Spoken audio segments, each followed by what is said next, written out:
শুভ দুপুর বন্ধুরা, তোমরা কেমন আছো? আমি তো একদমই ভালো নেই, কেন জানো তো? আজকে একটু বাড়িতে আছি আর আজকে এত কাচাকুচি করেছি কি বলবো তোমাদের। বিয়ে বাড়িতে গেছিলাম তো অসম্ভব সব কাছাকাছি কুচি করেছি। তো এখন দেখো রান্না করে নিচ্ছি।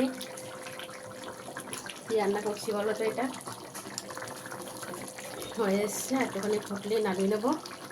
তো কেন ভালো নেই এখন? মেঘ দেখবে, আকাশের দিকে তাকাও একটুখানি। এই যে আকাশের দিকে একটু তাকাও, আকাশ একদম কালো করে রয়েছে।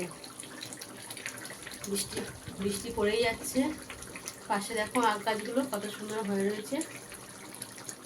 পাশে আমার যা রান্নাঘর দিয়ে দেখাচ্ছি, এটা আম গাছটা কত সুন্দর হয়ে রয়েছে। তো এইগুলো এখন কী করে শোকাবো, আমি এখন চিন্তায় পড়ে গেছি। তো রান্না তো কমপ্লিট করে নিয়েছি, আমাকে খেতে তো হবেই, না খেলে তো হবে না, পেটে তো দিতেই হবে। সব কিছু মানবে, পেট মানবে না, তার জন্য রান্না করে নিয়েছি। এখানে আরেকটা জিনিস করেছি, করে দিয়েছি বলো তো এটা। তো আজকে আমার আজকে করেছি শুধু রাইস সারে। ভেবেছিলাম আলু ছাড়া করবো, সেদিনকে আলু ছাড়া খুব সুন্দর হয়েছিল, তো একটু আলু দিয়ে করলাম। তো চলো, আজকে আমার রান্না বান্না কমপ্লিট হয়ে গেছে। এটা